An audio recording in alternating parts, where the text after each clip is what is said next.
school is back in session, fall right around the corner, and if you already find yourself missing summer, don't worry. You can celebrate the 4th of July all over again this weekend. You can. Stephanie Bly with the City of Davenport is here today to talk all about Red, White, and Boom. Welcome back, Stephanie. Thank you. It's like a little bit of deja vu, yes, right? We're getting a do-over after summer flooding on the Mississippi River. An exciting weekend ahead. Yeah, so we're looking forward to it. I mean, we've had 2 months to kind of replan, revamp a little bit, and now we're ready to bring fireworks back to the riverfront. So you talk about the planning, you plan months and months in advance for, Red, White, and Boom when it's around the 4th of July. But, I think the, not necessarily issue, but the complexity you have is that it's 2 cities trying to put this on. So talk about how Rock Island and the City of Davenport came together to choose this date. So when you're working with 2 cities the size of Davenport and Rock Island, they both have very robust summer event calendars. And so that was kind of the issue we ran into, was we had so many fun and exciting things planned, but that made, every other weekend up until this point impossible. So this was actually the first available date for both cities. Yes. I'm always curious because it is kind of a great time. Like we had Labor Day weekend last weekend, which you got a lot of people who are out of town for that. You may want to see it and would have to miss it. And this weekend's kind of great because all the kiddos are back in school. And it's something for them to look forward to on the weekend. It's an exciting thing. Okay, so has anything changed between when it was planned for the July 4th weekend and what's planned for this weekend? Have you guys done anything different, or are the plans exactly the same? The plans are as close to the same as they possibly could be, taking into account it's going to be in the 60s this weekend, so definitely a temperature shift.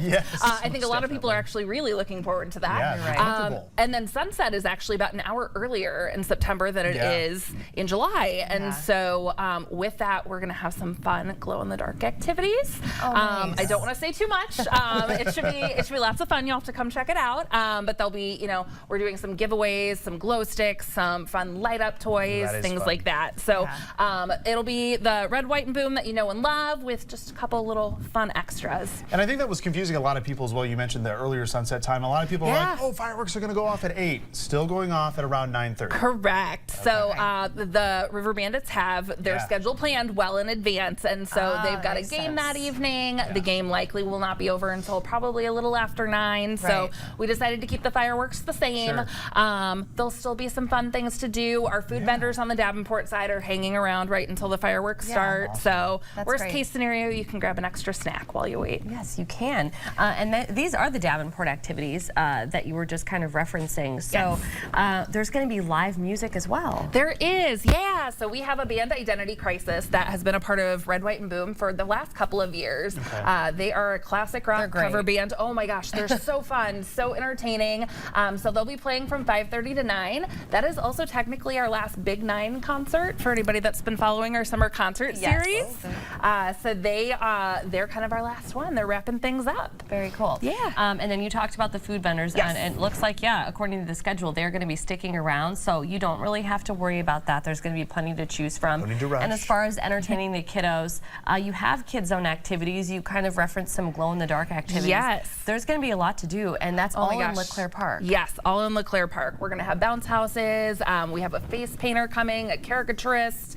There's going to be games, snacks, all kinds of fun stuff going on. And then, of course, plenty going on at Riverfront, Schwiebert Riverfront Park in Rock Island as well. Very similar. Lots of activities for the kids, lots of food vendors as well. So it looks like they'll be having some music from 6 to 9 as well.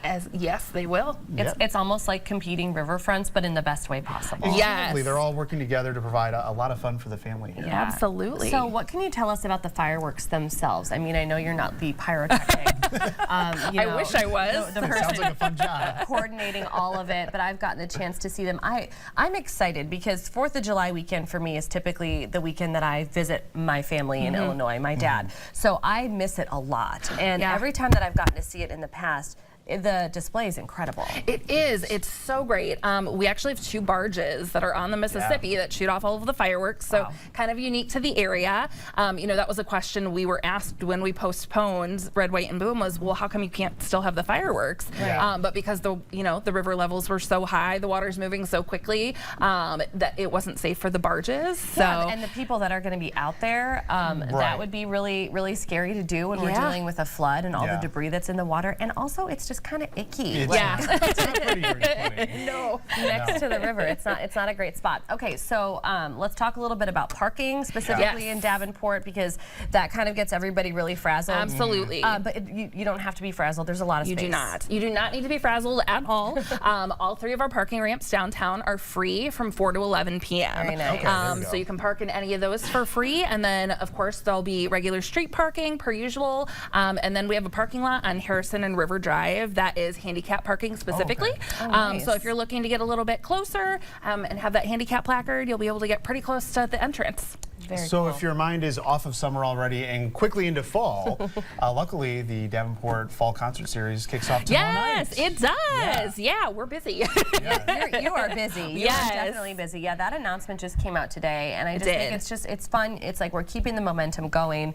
And tomorrow is the first one, and I believe it's in LeClaire Park as well. Yes, yeah. So we are kind of saying goodbye to the summer with one final concert in LeClaire Park. So that'll be Central High School, and then we move the rest of the series down to Quinlan Court, and so that will run for 5 weeks. And that's a beautiful spot. Okay, before we let you go, anything else that people need to know? What should they bring to come see fireworks? Anything? It's free. It's free. The activities are free. Admission is free. So unless you're planning to get food or a beverage, which you should, there'll be lots of great vendors.